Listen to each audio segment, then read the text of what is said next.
sekalian yang terkasih dalam Tuhan kita Yesus Kristus, pada pagi hari ini kita kembali bertemu di dalam ibadah online Gereja Eleos Malang. Sebelum kita beribadah, marilah kita persiapkan hati dan pikiran kita menghadap hadirat Tuhan. Bapak dan Ibu dipersilakan bersaat teduh. Saat teduh dipersilakan.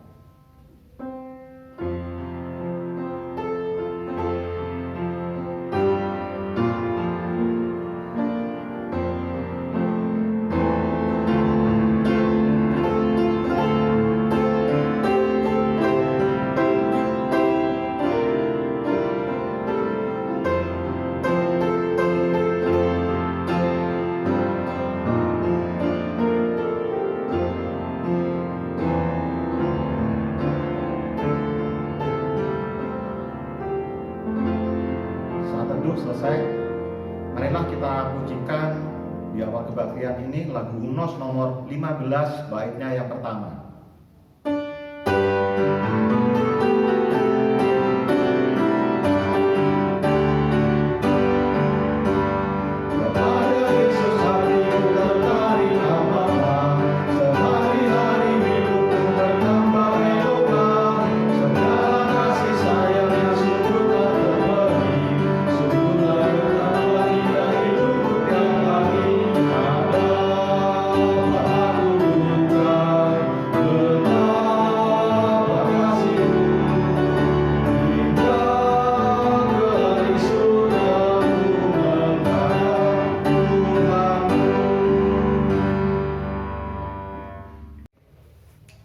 Pertolongan kita dalam ibadah pada pagi hari ini datang dalam nama Tuhan yang menjadikan langit dan bumi beserta sekalian isinya.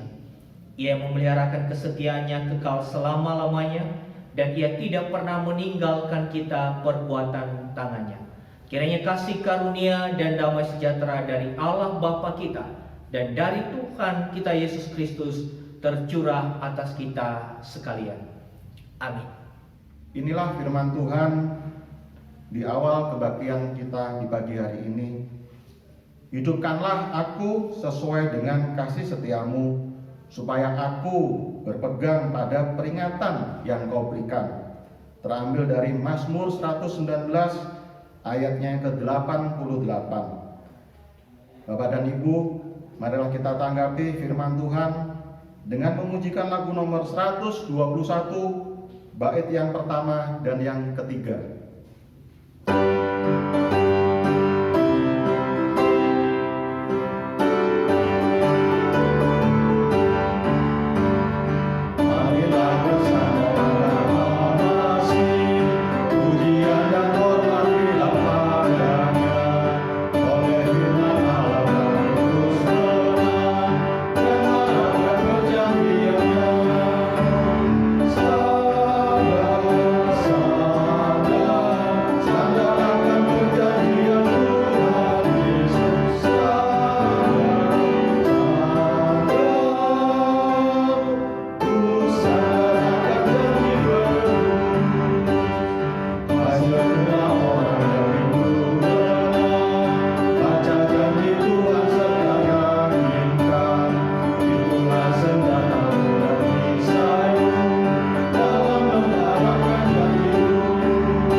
Bapak dan Ibu dan saudara sekalian terkasih, dalam menjalani kehidupan ini tidak terasa kita keluar dari jalur firman Tuhan.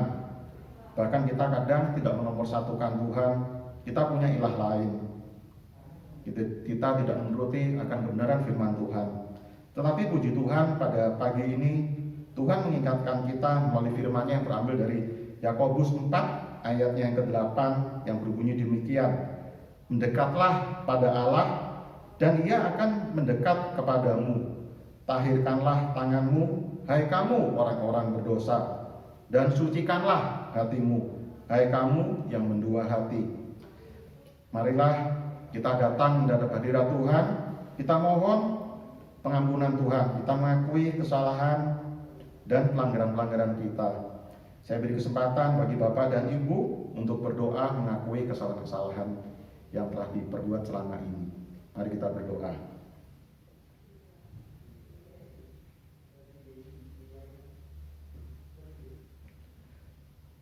Bapa kami yang terletak dalam surga yang maha mulia, kami datang kembali mendapat hadirat Engkau Tuhan. Kami ucap syukur karena Engkau boleh memperkenan kami di pagi ini untuk beribadah kepada Engkau. Kami ucap terima kasih atas firman-Mu yang telah Engkau berikan bagi kami, sehingga kami boleh disadarkan akan kesalahan-kesalahan kami Tuhan. Tuhan, pada saat ini kami mengakui akan segala pelanggaran-pelanggaran kami, akan dosa-dosa kami yang telah kami perbuat Tuhan. Seringkali kami jalan serong ke kiri maupun ke kanan, kami tidak menomorsatukan Engkau Tuhan, kami kurang patuh akan kebenaran firman-Mu. Tuhan Yesus, kami bertobat, kami mohon pengampunan daripada-Mu saja, dan kami yakin dan percaya bahwa Tuhan Yesus dengan kasih-Nya yang sungguh luar biasa bersedia mengampuni akan kesalahan kami. Terima kasih Tuhan, inilah doa kami yang jauh dari sempurna, hanya kami letakkan di dalam tangan Tuhan.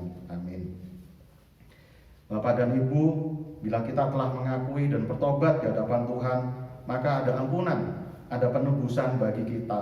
Seperti firman-Nya yang berbunyi demikian, Ia sendiri telah memikul dosa kita di dalam tubuh-Nya di kayu salib, supaya kita yang telah mati terhadap dosa hidup untuk kebenaran. Oleh bilur-bilur-Nya kamu telah sembuh. 1 Petrus 2 ayat yang ke-24. Marilah dengan penuh sukacita kita sambut akan pengampunan Tuhan dengan menyanyikan lagu pujian himnos nomor 23 bait yang pertama dan yang kedua.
Sesuatu yang spesial telah disiapkan bagi Tuhan untuk kita semua di pagi hari ini. Apa itu Bapak Ibu? Sesuatu tersebut adalah firman Tuhan, firman Allah yang perlu kita dengarkan, perlu kita simak, sehingga kita boleh mengerti akan kebenaran firman Tuhan dan boleh menjadi dasar bagi kita untuk menjalani kehidupan kita sehari-hari. Namun sebelum mendengarkan firman Tuhan, marilah kita persiapkan hati kita minta tuntunan Tuhan sehingga kita boleh layak dan boleh siap mendengarkan kebenaran firman Tuhan tersebut. Mari kita berdoa. Tuhan Yesus, kami kembali hadir kepada hadirat Engkau. Kami ucap terima kasih untuk pengampunan yang telah Engkau berikan bagi kami. Bila mana pada pagi hari ini kami datang menghadap hadirat-Mu untuk mendengarkan firman Tuhan, bila Tuhan bersedia menolong kami, menuntun kami Tuhan, sehingga firman Tuhan yang akan kami dengarkan boleh menjadi dasar bagi kami untuk menjalankan kehidupan kami sehari-hari. Tuhan, tidak sedikit kuasa gelap yang tidak ingin kami mendengarkan firman Tuhan dengan baik dan benar. Dengan kuasa Tuhan kami usir kuasa-kuasa gelap tersebut sehingga kami boleh siap untuk mendengarkan dan boleh siap juga untuk menyimak, memperhatikan dan boleh mengerti akan firman Tuhan tersebut. Tuhan Yesus, kami berdoa juga untuk Bapak Evangelis Yamu yang akan menyampaikan firman Tuhan. Bila Tuhan Yesus sendiri akan memberkati dan dengan otoritas Tuhan, biarlah hanya kebenaran firman Tuhan yang akan disampaikan oleh Bapak Yamu yang sesuai dengan akan perintah-Mu saja. Terima kasih Tuhan Yesus karena Engkau boleh selalu senantiasa untuk mengingatkan kami untuk berdoa demikian. Bapa kami yang di sorga, dikuduskanlah namamu, datanglah kerajaanmu, jadilah kehendak-mu di bumi seperti di sorga. Berikanlah kami pada hari ini makanan kami yang secukupnya, dan ampunilah kami akan kesalahan kami, seperti kami juga mengampuni orang yang bersalah kepada kami.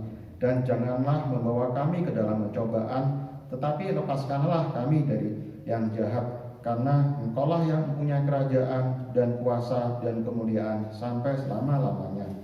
Amin. Dengan penuh keyakinan, marilah kita ucapkan janji iman percaya kita. Aku percaya kepada Allah, Bapa yang Maha Kuasa, Khalik langit dan bumi, dan kepada Yesus Kristus, Anak yang tunggal Tuhan kita, yang dikandung daripada Roh Kudus, lahir dari anak darah Maria, yang menderita sengsara di bawah pemerintahan Pontius Pilatus, disalibkan, mati dan dikuburkan, turun ke dalam kerajaan maut. Pada hari yang ketiga, bangkit pula dari antara orang mati, naik ke surga, duduk di sebelah kanan Allah, Bapa yang Maha Kuasa. Dan dari sana ia akan datang untuk menghakimi orang yang hidup dan yang mati. Aku percaya kepada Roh Kudus, gereja yang kudus dan am, persekutuan orang kudus, pengampunan dosa, kebangkitan orang mati, dan hidup yang kekal. Amin.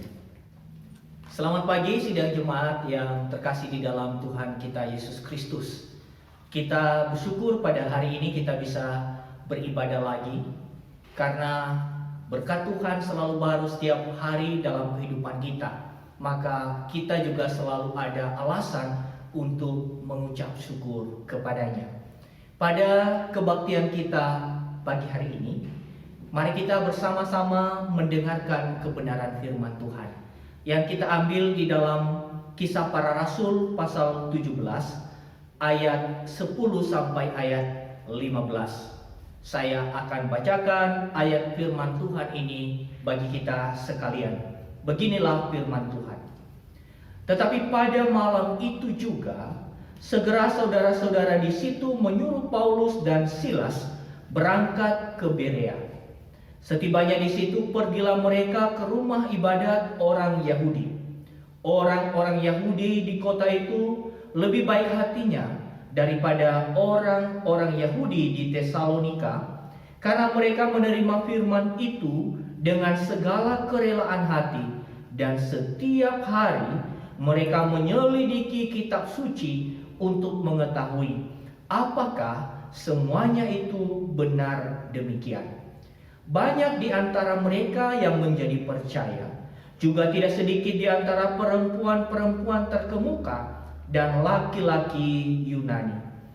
Tetapi ketika orang-orang Yahudi dari Tesalonika tahu bahwa juga di Berea telah diberitakan firman Allah oleh Paulus, datang jugalah mereka ke sana menghasut dan menggelisahkan hati orang banyak. Tetapi saudara-saudara menyuruh Paulus segera berangkat menuju ke pantai laut, tetapi Silas dan Timotius masih tinggal di Berea. Orang-orang yang mengiringi Paulus menemaninya sampai di Athena, lalu kembali dengan pesan kepada Silas dan Timotius supaya mereka selekas mungkin datang kepadanya. Demikian pembacaan firman Tuhan. Berbahagialah kita sekalian yang membaca firman Tuhan, yang berkomitmen merenungkannya, dan yang mau melakukannya firman itu di dalam kehidupan kita hari lepas hari. Sidang jemaat sekalian, di dalam kebaktian kita hari ini, firman Tuhan yang saya sudah baca ini diberi tema yaitu menerima firman dengan kerelaan hati. Bapak Ibu Saudara yang saya kasihi di dalam Tuhan kita Yesus Kristus, kita tahu semasa COVID-19 ini, maka pada waktu itu banyak diadakan baik itu kebaktian online maupun juga seminar secara online. Saya sebagai seorang yang juga senang untuk belajar, pada waktu itu begitu melimpah link-link atau tautan-tautan yang dibagikan oleh banyak orang untuk bisa diikuti oleh peserta dimanapun berada. Banyak berlimpah, baik itu materi-materi khotbah yang dibagikan secara cuma-cuma atau secara gratis. Begitu banyak melimpah juga materi-materi seminar yang bagus-bagus, dan itu sungguh-sungguh diberikan dengan gratis kepada para peserta. Dan bahkan Bapak Ibu, tidak sedikit juga buku-buku, ya, buku-buku elektronik atau e-book itu saya dapatkan dengan begitu melimpah. Dan saya bersyukur karena ternyata juga COVID-19 itu bisa mendorong orang untuk bisa memberi, untuk bisa memberikan materi-materi seminar yang bagus, materi-materi khotbah yang bagus, materi-materi buku yang bagus. Tetapi Bapak Ibu dan saudara-saudara yang saya kasih di dalam Tuhan, kita perlu tahu bahwa pada saat itu begitu boomingnya materi-materi itu, seakan-akan gereja-gereja ataupun lembaga-lembaga Kristen itu berlomba-lomba untuk menyajikan apa yang mereka miliki. Bahkan kalau sebelumnya saya tahu ada lembaga Kristen yang suka melakukan pelatihan dan orang-orang ikut pelatihan itu harus bayar. Tetapi pada waktu itu Bapak Ibu dan saudara-saudara, ia menawarkannya dengan begitu gratis. Ia bisa menarik banyak orang untuk ikut seminar yang bagus tanpa bayar. Nah, pada saat itu Bapak Ibu, poster-poster iklan, ya, iklan tentang pelatihan-pelatihan atau seminar-seminar itu begitu melimpah di WA saya. Nah, tapi persoalannya adalah banyak sekali orang yang mau untuk belajar, banyak sekali orang yang mau untuk mendengar, banyak sekali orang yang mau untuk diajar, banyak sekali orang yang mau untuk mendengarkan materi-materi yang bagus. Tapi persoalan yang perlu untuk kita pikirkan bersama-sama adalah bahwa apakah ketika kita mendengarkan seminar-seminar dan materi-materi yang bagus itu, termasuk khotbah-khotbah yang bagus, yang eksposisinya juga begitu bagus, itu betul-betul direspons dengan baik dan berdampak di dalam kehidupan rohani kita. Saya mengutip satu orang tokoh Puritan yang bernama John Owen. John Owen pernah mengatakan begini, orang yang berpola pikir rohani itu adalah orang yang sungguh-sungguh tunduk kepada pimpinan Roh Kudus.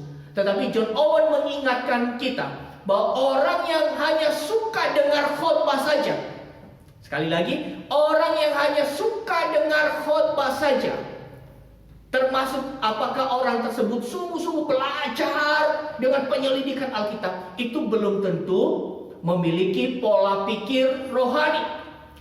Nah, Bapak Ibu dan saudara-saudara yang saya kasih dalam Tuhan, tema kita hari ini mengajarkan kepada kita aspek yang sangat sederhana tetapi serius dan mendasar di dalam kehidupan kita sebagai orang percaya. Kita adalah orang yang sering mendengarkan khotbah. Kita adalah orang yang sering membaca Alkitab.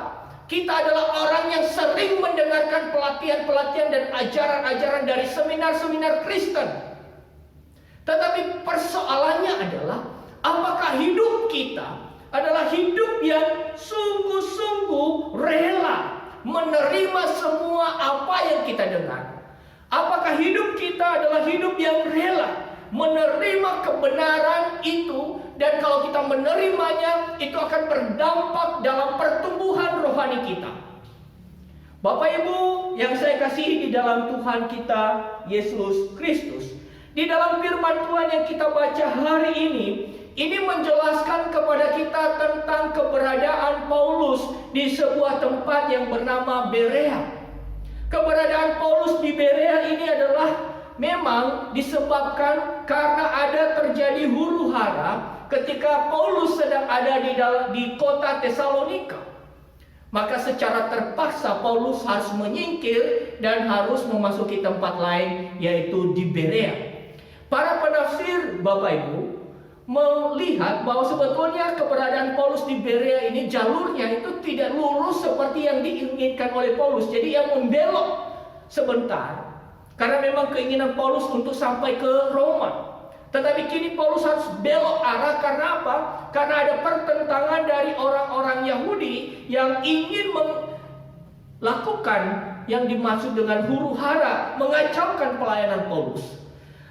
Bapak Ibu dan saudara-saudara, tapi walaupun Paulus berbelok sejenak, tapi keberadaannya di Berea itu adalah keberadaan yang diberkati oleh Tuhan, keberadaan yang disertai oleh Tuhan, keberadaan yang dipimpin oleh Roh Kudus. Mengapa Bapak Ibu dan saudara-saudara? Karena di dalam ayat yang ke-10 ini dikatakan, ayat 10b, setibanya di situ, pergilah mereka ke rumah ibadat orang Yahudi. Artinya bahwa Paulus tidak pernah melupakan pelayanan yang dipercayakan oleh Tuhan kepadanya untuk memberitakan Injil, untuk mengabarkan Injil keselamatan, untuk mengabarkan Yesus Kristus yang sudah mati di atas kayu salib dan sudah bangkit kembali.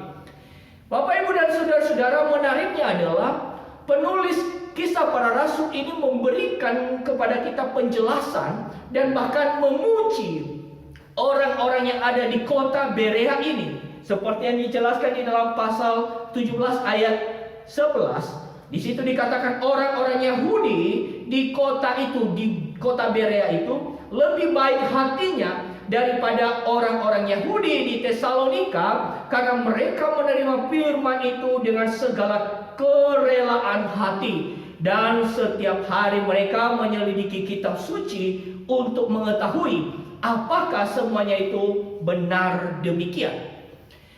Cukup beruntung Bapak Ibu, Paulus ada di sebuah kota di mana penduduknya, yaitu orang Yahudi yang ada di situ, adalah orang-orang yang memberikan hidup mereka untuk bisa menyelidiki kitab suci. Artinya bahwa keberadaan Paulus di situ tidak perlu berdebat, tapi cukup diskusi, dan Paulus mengajarkan mereka tentang Injil keselamatan. Nah, Bapak Ibu dan saudara-saudara, satu hal perenungan bagi kita adalah begini. Orang-orang yang ada di Berea ini disebut oleh Lukas sebagai orang yang menerima firman itu dengan kerelaan hati, ya kan? Jadi waktu Paulus memberitakan Injil kepada mereka, maka mereka menerima itu dengan kerelaan hati. Nah, pertanyaannya adalah apakah mereka sudah percaya atau belum? Belum.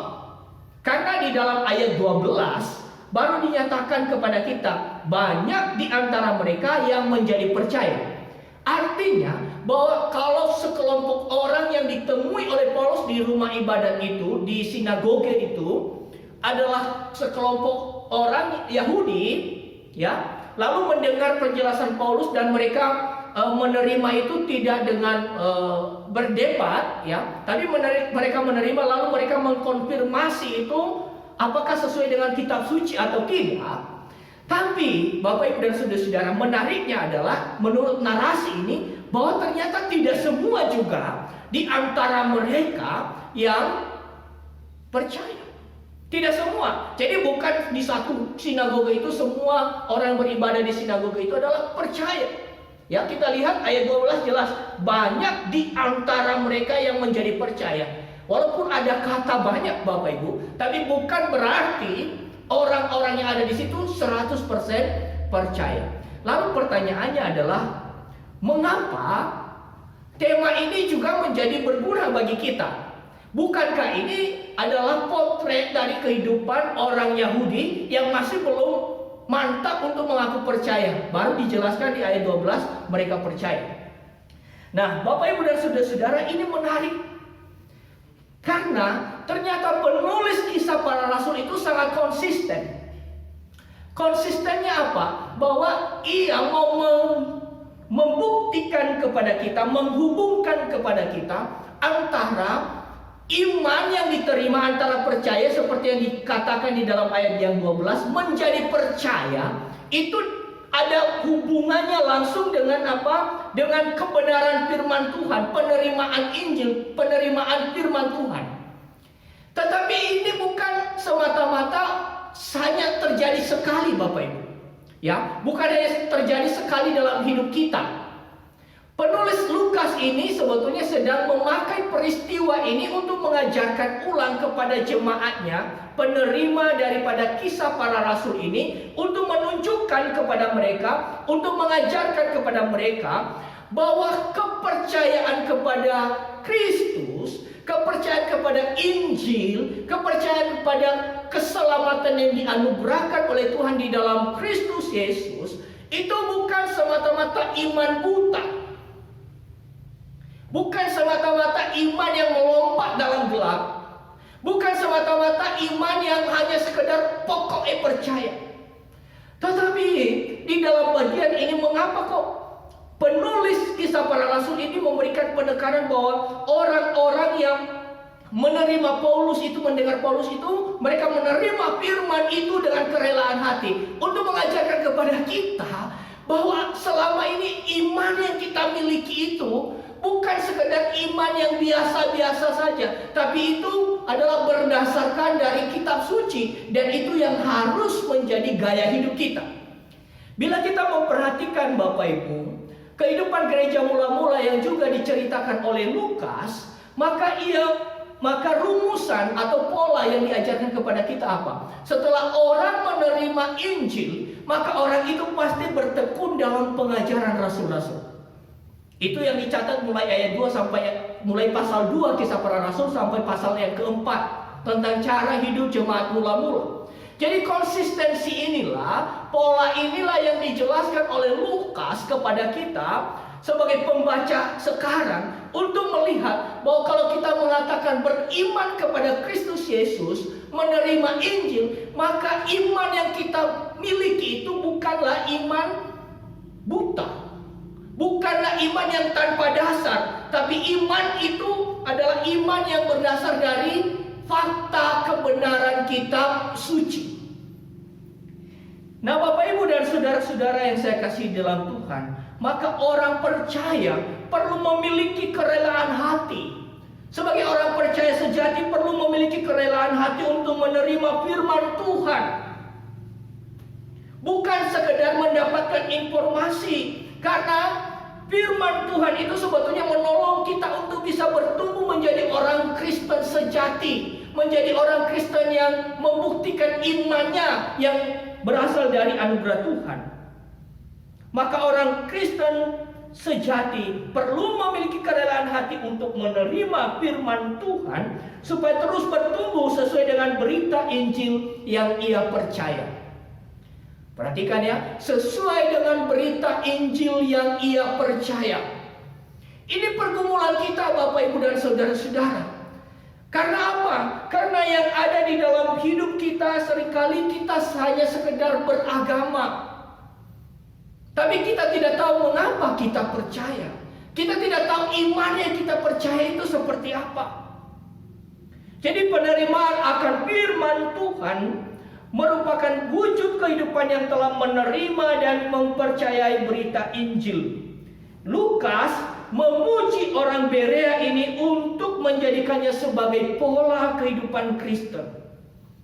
Bila kita mencoba membandingkan Bapak Ibu dan saudara-saudara ketekunan orang Berea dalam menyelidiki kitab suci, di ayat 11 dikatakan, karena mereka menerima firman itu dengan segala kerendahan hati, dan setiap hari mereka menyelidiki kitab suci untuk memvalidasi apakah berita yang mereka dengar itu benar atau tidak. Maka kalau kita membandingkan ketekunan mereka itu dengan apa yang kita kerjakan di dalam kehidupan kita sebagai orang Kristen yang hidup dari berita Injil, yang punya iman dari berita Injil. Mungkin selama ini kita berkata bahwa iman itu sekali saja. Itu benar. Keselamatan diberikan oleh Tuhan kepada kita, lalu kita percaya kepada berita Injil itu benar. Tetapi persoalannya adalah, apakah firman yang dimana kita mendapatkan iman itu yang boleh membuat kita beriman karena kita sudah dengar firman itu, lalu akhirnya kita lupakan.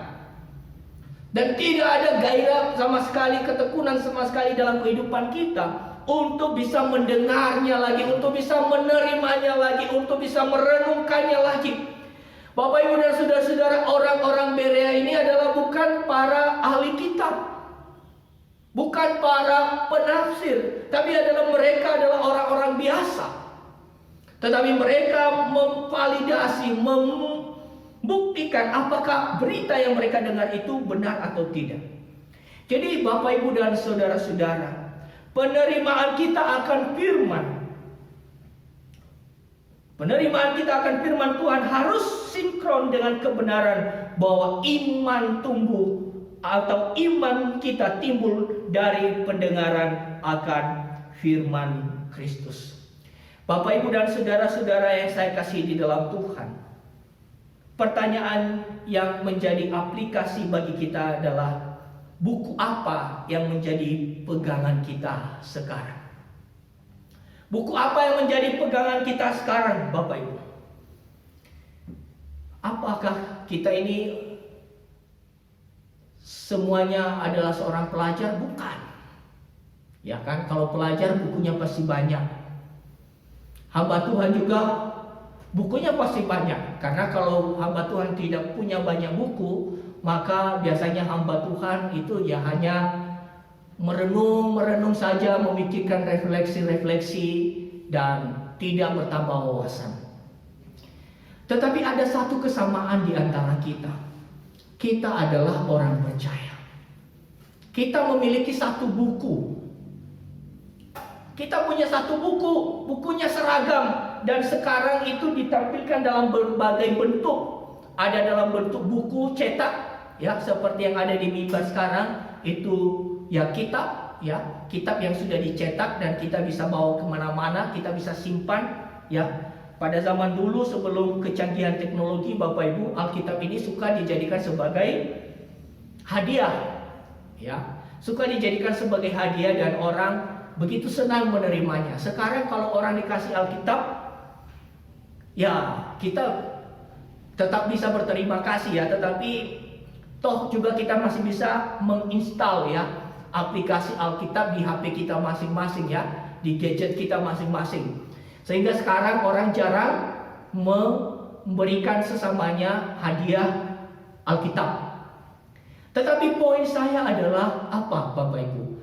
Kita sebagai orang percaya itu memiliki buku yang sama. Memiliki satu buku. Apa itu? Alkitab. Maka oleh karena itu, apakah kita bisa bersedia menerima kebenaran firman Tuhan itu dan memberi hidup kita dengan kerelaan hati kita untuk membaca dan merenungkannya? Ada banyak cara untuk bisa mendorong jemaat untuk membaca Alkitab, ya. Dulu waktu saya di kampus, Bapak Ibu, ada program membaca Alkitab, ya. Nanti kalau sudah selesai membaca Alkitab, dilaporkan ke sekolah, lalu dapat uang. Kalau tidak salah pada waktu itu dapat hadiah 250.000. Jadi begitu selesai baca Alkitab, laporkan, lalu dapat uang 250.000. Tetapi itu sebetulnya kalau orang melakukannya itu dengan tulus, tentu tidak hanya semata-mata didorong oleh dapat hadiah. Apakah orang Kristen harus dikasih hadiah dulu, dijanjikan hadiah? Ayo kita program baca Alkitab. Kalau nanti sepanjang setahun bisa baca Alkitab dapat hadiah. Misalkan hadiahnya apa? Payung.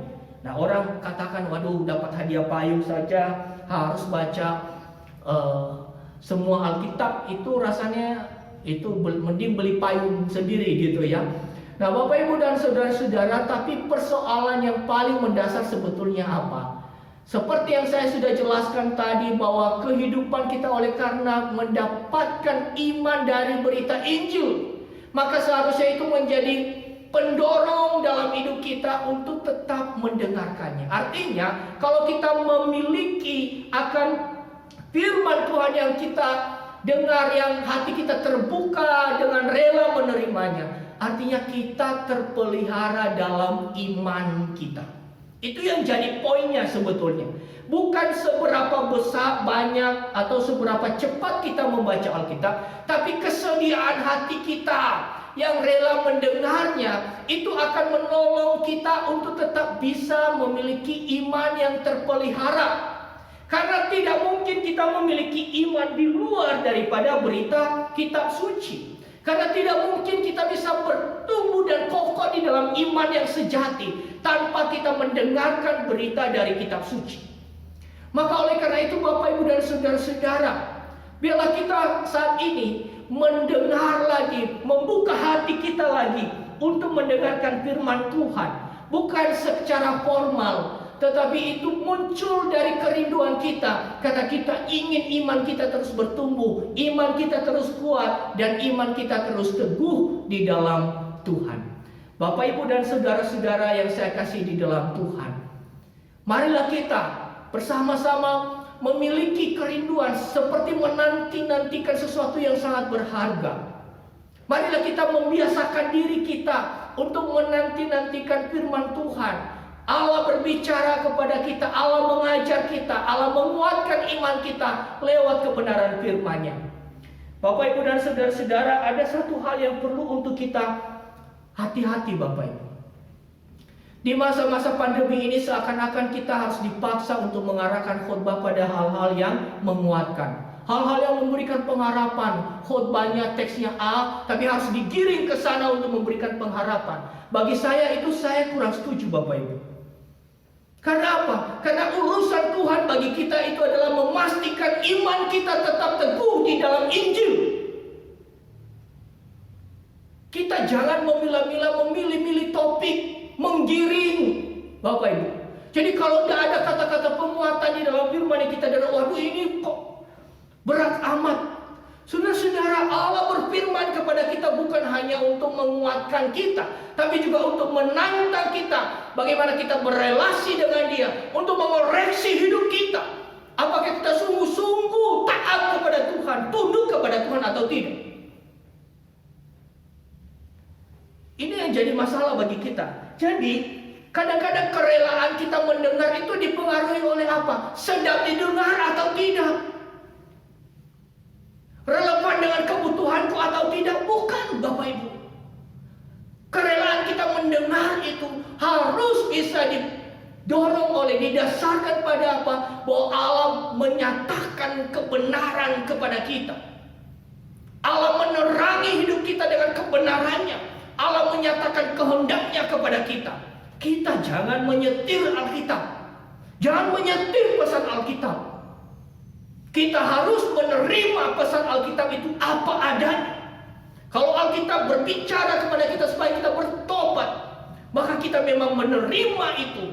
Walaupun memang telinga kita panas mendengarnya. Kalau Alkitab menegur dosa kita, maka kita harus bertobat dan memohon Tuhan Yesus mengampuni kita. Tapi kalau Alkitab juga mengajarkan kepada kita bagaimana kita tetap menaruh pengharapan kepada Tuhan, karena Tuhan menjamin hidup kita, Tuhan menghibur kita, maka kita pun juga harus menerima itu. Poin saya apa Bapak Ibu? Supaya kita tidak memilah-milah Alkitab. Hari ini kok enak ya, lalu aku membuka hatiku.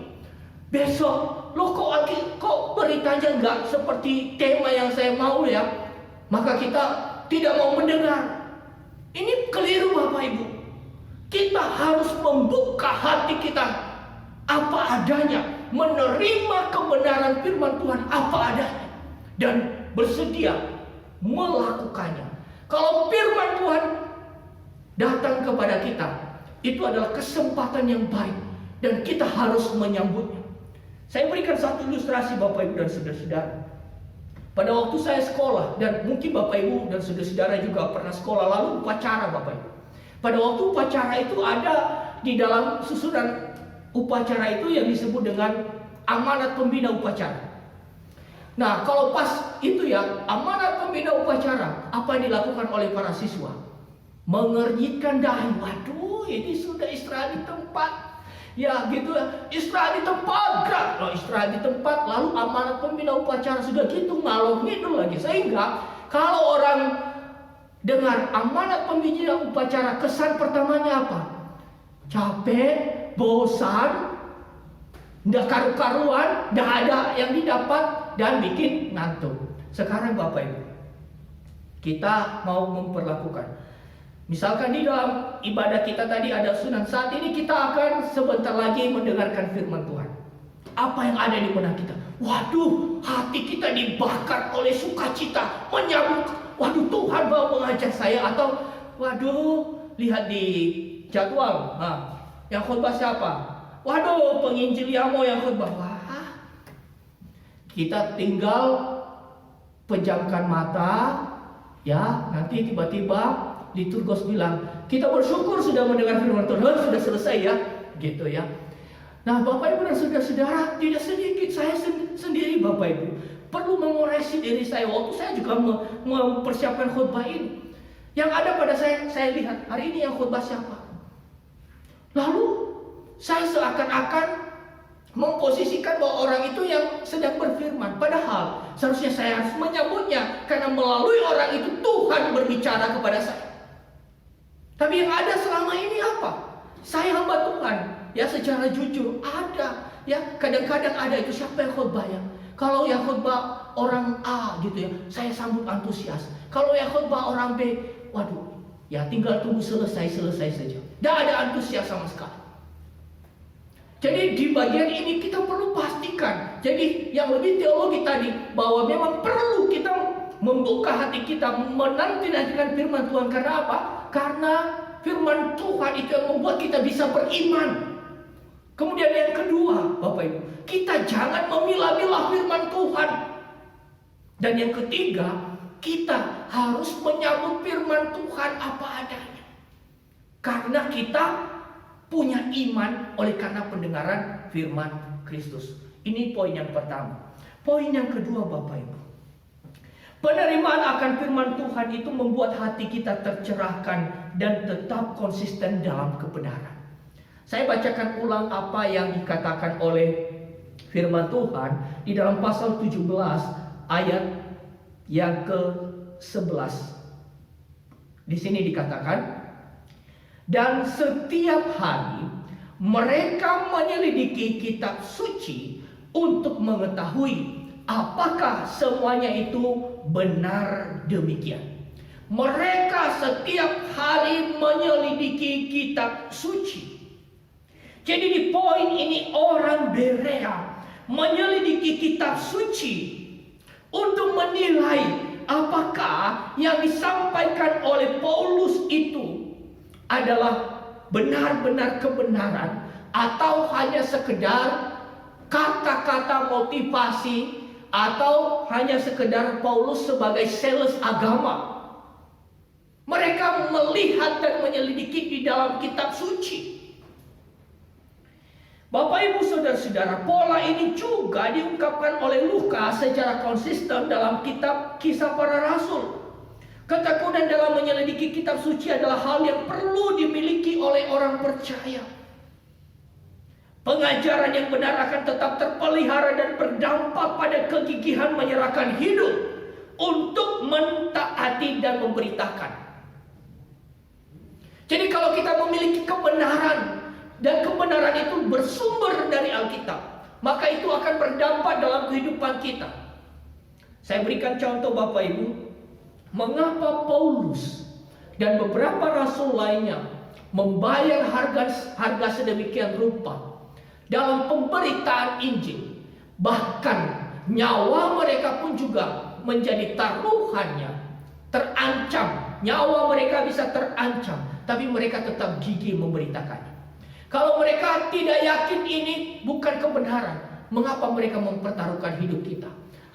Hidup mereka hanya orang bodoh, Bapak Ibu, yang mempertaruhkan hidupnya, ya, yang menganggap hidup ini tidak ada arti terhadap kebohongan, terhadap hal-hal yang tidak benar, terhadap hal-hal yang tidak bisa dipertanggungjawabkan. Tetapi karena sebaliknya di sini, Paulus dan rekan-rekan para rasul, para hamba Tuhan di gereja mula-mula, para hamba Tuhan di dalam sejarah kekristenan mempertaruhkan semua kehidupan mereka demi kebenaran berita yang mereka miliki. Oleh karena itu Bapak Ibu dan saudara-saudara, menyelidiki kitab suci itu adalah sesuatu yang juga penting bagi kita. Bukan hanya membuktikan bahwa iman kita berasal dari firman Tuhan, tapi juga membuktikan kepada kita melalui penerimaan akan firman Tuhan ini, kita juga bersama-sama untuk bisa memiliki akan kekritisan, Bapak Ibu. Sama seperti orang Berea, ini siapa yang baru datang? Paulus baru datang. Mereka tidak mentang-mentang, ya, tidak langsung menerimanya. Mereka menyelidiki kitab suci, mempelajarinya dulu dan memikirkan apakah ini benar atau tidak. Bapak, Ibu, dan saudara-saudara yang saya kasihi di dalam Tuhan, apa yang jadi aplikasi dalam kehidupan kita di bagian ini? Aplikasinya apa? Kita perlu juga mendisiplinkan diri kita untuk menyelidiki kitab suci. Mendisiplinkan diri kita untuk menyelidiki kitab suci itu adalah sesuatu yang memang penting. Saya, Bapak Ibu, mendengarkan cerita yang terus-menerus disampaikan berulang-ulang tentang keunikan dan keunggulan gereja Eleos. Apa itu? Di dalam Bible study. Saya tidak tidak mengikuti ya Bible study, kenangan-kenangan zaman dulu ya. Tetapi semua orang yang mengikutinya itu selalu memberikan pengakuan yang sama. Wah, dulu Bible study itu sampai banyak sekali orang mengikutinya. Pertanyaan saya adalah, dulu itu kok begitu antusias, sekarang masih antusias? Ya, kita bersyukur kalau masih antusias. Nah, jadi persoalannya di mana, Bapak Ibu? Apakah kita selama ini kita hanya menjadikan penyelidikan kitab suci itu berhenti pada apa yang kita tahu dari kitab suci? Lalu setelah masa itu berlalu, lalu kita sudah mulai mundur. Ya, semoga tidak mulai mundur ya. Kita terus maju. Tapi ini dalam kehidupan kekristenan kita perlu kita evaluasi. Jangan-jangan kita sudah mundur ya. Jangan-jangan sudah ketinggalan berapa jauh. Sehingga tingkat kritis kita sekarang juga sudah mulai berkurang. Bapak, Ibu, dan saudara-saudara, apa bukti bahwa tingkat kritis orang Kristen sudah mulai berkurang dan penyelidikan kitab suci sudah juga mulai ditinggalkan? Saya mencatat dua bukti. Bukti pertama adalah zaman quote.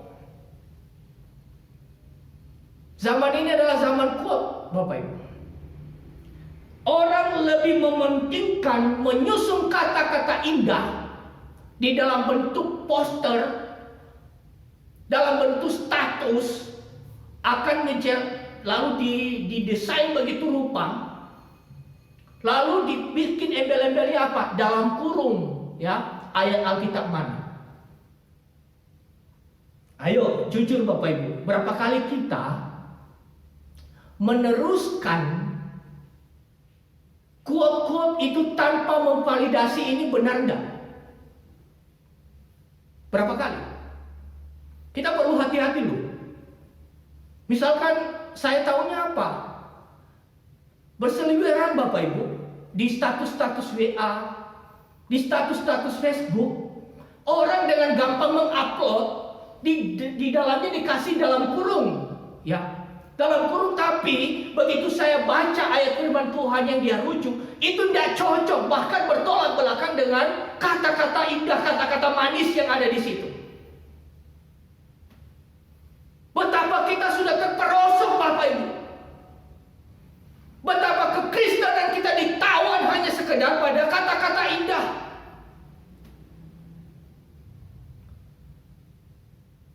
Kita cepat-cepat meneruskan kepada kawan-kawan kita. Berapa kali quote itu diteruskan begitu rupa, Bapak Ibu. Ini juga termasuk juga para pembuat quote ya, quote yang indah-indah. Baik itu hamba Tuhan ataupun juga yang terus sering, waduh kayaknya gila pelayanan ya. Hati-hati. Hati-hati terhadap quote. Engkau orang terkenal, mempengaruhi banyak orang, lalu quote-mu semua ditelan habis-habis, diambil tanpa dikritisi. Hati-hati. engkau menyebarkan racun di dalam kekristenan. Ini saya sebagai hamba Tuhan sangat prihatin, Bapak Ibu.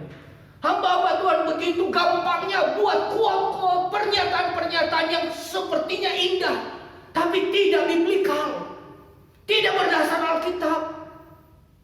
Tetapi jemaat dengan gampangnya meneruskan. Mengapa? Karena namanya sudah tenar, namanya sudah besar. Coba bayangkan Bapak Ibu, berapa quote kita kirimkan, kita teruskan kepada grup kita, kepada teman-teman kita tanpa validasi, tanpa kritis, tanpa membaca. Misalkan dia kutip ayat Alkitab, cocok nggak, masuk akal dah ini. Tapi dengan gampangnya kita sebarkan. Maka yang saya katakan ini bukti bahwa kekristenan kita juga sudah ditawan oleh kata-kata indah. Bapak, Ibu, dan saudara-saudara yang saya kasih dalam Tuhan, kalau ada orang yang saya kenal buat quote-quote itu ya, bukan berarti semua quote salah. Tetapi kalau ada yang kurang tepat, biasanya memang saya langsung balas dan saya akan tunjukkan kepadanya. Baca dulu ini ayatnya loh. Kita jangan tertawan di dalam hanya kata-kata indah. Dan itu kan di zaman kecanggihan teknologi sekarang, quote itu menjadi hal yang kita tunggu-tunggu. Bukan firman Tuhannya hari ini, kata-kata mutiaranya apa ya. Ini penting. Mereka yang sudah jadi orang besar, yang punya nama, hati-hati buat quote. Bagi saya, Bapak Ibu, saya sebagai hamba Tuhan, mending kalimat saya tidak diingat-ingat orang daripada saya membuat quote, kutipan yang menyesatkan. Kekristenan tidak bicara tentang keindahan kata-kata, kekristenan bicara tentang kebenaran. Itu bukti yang pertama. Maka kita harus hati-hati sekarang. Hal yang kedua, zaman ini adalah zaman copy paste. Zaman copy paste itu telah membuat orang malas untuk mengkaji. Copy paste, makalah siapa, renungan siapa, argumentasi siapa, di copy paste, di copy lalu di pastekan ke mana gitu.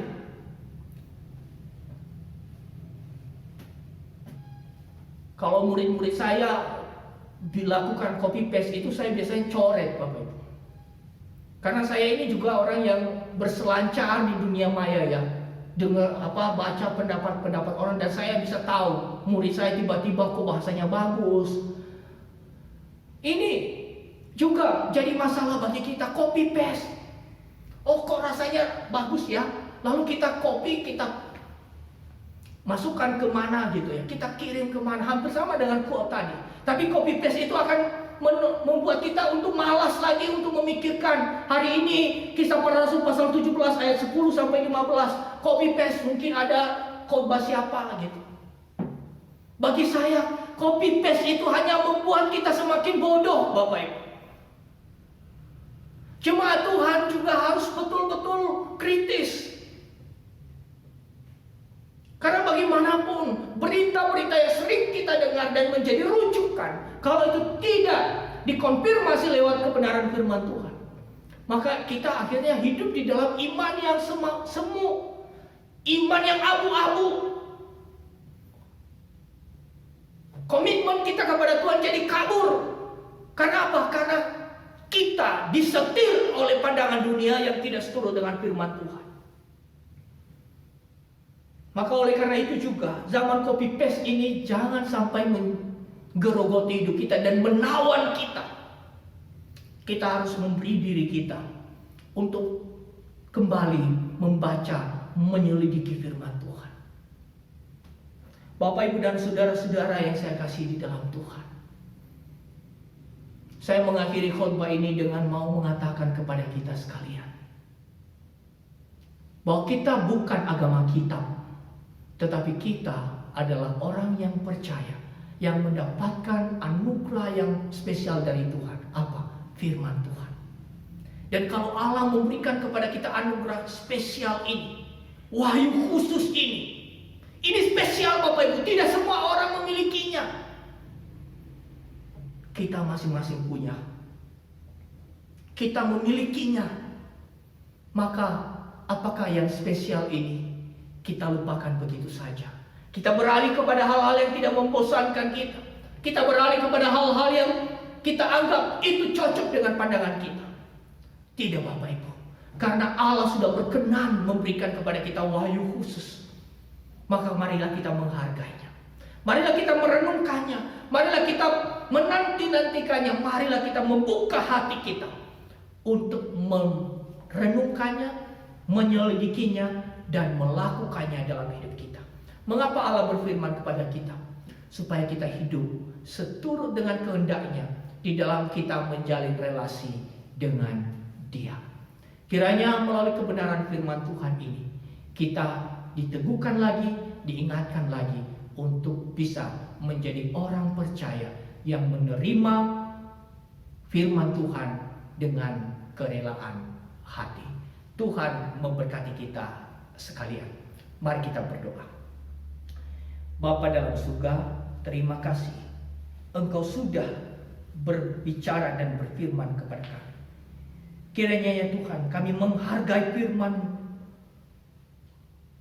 dengan kami boleh merenungkannya, mempelajarinya, dan bahkan pengajaran-pengajaran dari hamba-hamba Tuhan juga kami dengar, menyambutnya dengan antusias, karena kami ingin iman kami tetap bertumbuh.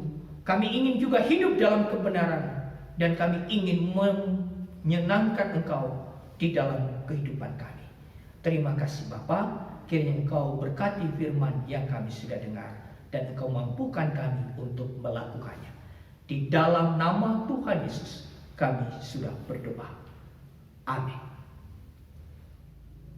Bapak dan Ibu dan saudara sekalian terkasih, kita telah mendengarkan firman Tuhan, dan biarlah firman Tuhan itu boleh menjadi pedoman bagi kita sehari-hari untuk menjalani hidup rendah hati, kita menerima dengan ikhlas, dengan sebaik-baiknya. Kita pujikan lagu nomor 145, bait yang pertama dan yang kedua sebagai tanggapan akan firman Tuhan.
Tuhan, Shalom.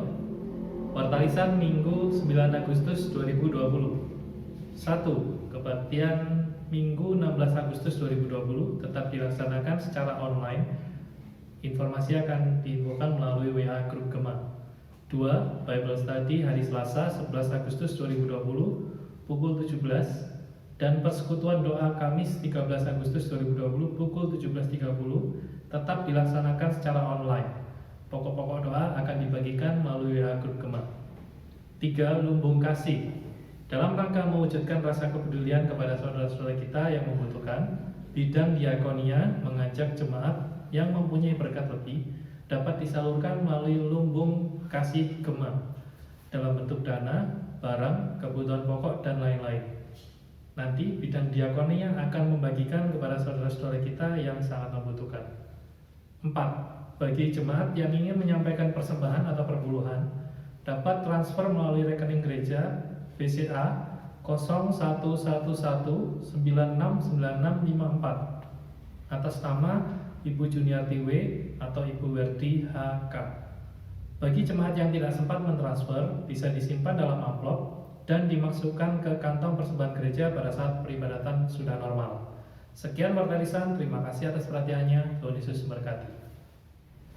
Sidang jemaat sekalian, saat ini kita masuk dalam doa syafaat. Mari kita berdoa. Bapa dalam surga, kami bersyukur hari ini kami boleh beribadah lagi kepadamu. Engkau menyediakan hari peristirahatan bagi kami, supaya kami boleh menikmati Engkau dan boleh menikmati firman-Mu. Bapa, kami tak henti-hentinya memohon kemurahan-Mu atas apa yang sedang kami alami saat ini. Engkau tahu ya Tuhan, bahwa COVID-19 ini masih melanda bumi kami, masih memberikan dampak yang begitu buruk, baik itu di dalam kesehatan maupun dalam kehidupan perekonomian kami. Bapa, kiranya Engkau mengingat kami, Engkau melihat kami dengan kasih-Mu, dan Engkau memberikan kepada kami pemulihan. Mereka yang sedang dirawat di rumah sakit saat ini ataupun juga sedang menjalani isolasi mandiri, kiranya Engkau ya Tuhan yang menghampiri mereka dengan kasih-Mu, dan Engkau memberikan mereka pemulihan, kesehatan, kesembuhan. Bapa, kami berdoa untuk juga para tenaga medis yang memberikan penanganan kepada para pasien, supaya Tuhan yang boleh menolong, memberi mereka hikmat, kekuatan, dan juga Engkau boleh menuntun mereka untuk bisa memberikan tindakan yang tepat di dalam menangani para pasien yang ada. Kami menyerahkan dalam tangan-Mu juga untuk kehidupan kami secara gerejawi. Kami jemaat gereja Eleos Malang memohon kemurahan-Mu ya Tuhan, karena di dalam menghadapi masalah yang sulit ini, kami tidak bisa berjalan sendiri. Kami tidak bisa mengandalkan kekuatan kami sendiri, selain hanya menanti-nantikan kemurahan-Mu ya Tuhan. Kiranya Engkau boleh menolong kami di dalam pekerjaan kami, supaya kami tetap bisa bekerja dengan baik, dan bahkan ya Tuhan, kami pun tidak melupakan tugas dan tanggung jawab kami, baik itu dalam keluarga kami maupun juga di dalam kehidupan bermasyarakat. Terlebih kami tetap bisa menjadi saksi Kristus dimanapun kami berada. Kami rindu ya Tuhan, bahwa suatu saat kelak Engkau mengizinkan kami boleh beribadah bersama kembali di tempat ibadah kami. Oleh karena itu kiranya Engkau boleh menolong kami di dalam kami mempersiapkan segala sesuatunya, sehingga suatu saat nanti kami boleh bertemu satu dengan lainnya, saudara-saudara seiman kami, dan kami boleh saling melayani satu dengan lainnya. Bapa, kami menyerahkan dalam tangan-Mu juga untuk jemaat yang dalam keadaan sakit. Tuhan, kiranya Engkau berikan mereka kekuatan, Engkau beri mereka penghiburan, Engkau beri mereka sukacita, supaya juga jemaat-jemaat yang sakit, yang dalam penderitaan ini tidak kehilangan pengharapan, tetapi mereka memiliki iman yang teguh, dan mereka mampu memandang kepada Tuhan sambil menanti-nantikan pertolongan-Mu. Bapa dalam surga, kami menyerahkan dalam tangan-Mu untuk bangsa dan negara kami. Engkau yang tetap memberkati bangsa dan negara kami ini, supaya juga kehidupan kami berbangsa dan bernegara tetap kondusif. Terima kasih Bapa. Akhirnya kehidupan kami di dalam kami memasuki minggu yang baru. Kami memohon Engkau memberikan kepada kami kekuatan di dalam menempuh hari-hari kami. Engkau juga ya Tuhan menganugerahkan kepada kami hikmat di dalam kami bekerja, dan di dalam kami mengambil keputusan-keputusan yang harus kami ambil di dalam kami melewati akan minggu ini. Terima kasih Bapa. Kami menyerahkan segenap kehidupan kami ke dalam tangan-Mu. dengarlah doa kami. Di dalam nama Tuhan Yesus kami sudah berdoa. Amin.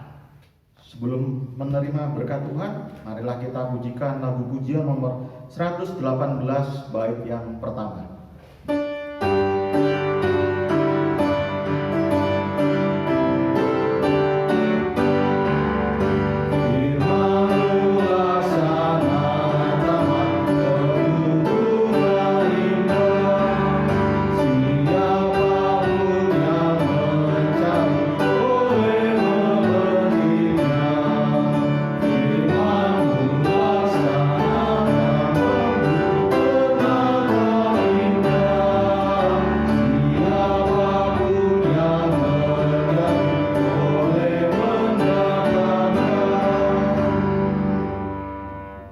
Kita akan pulang dan marilah kita mengarahkan hati kita kepada Tuhan dan menerima berkat-Nya. Kiranya kasih karunia dari Tuhan Yesus dan kasih Allah Bapa, persekutuan Roh Kudus menyertai kita sekalian mulai saat ini sampai selama-lamanya. Amin. Marilah kita akhiri ibadah kita dengan lagu pujian 118 bait yang kedua dan ketiga kita pujikan dengan penuh sukacita.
Ibadah di minggu pagi ini telah selesai. Silakan Bapak dan Ibu untuk bersaat teduh.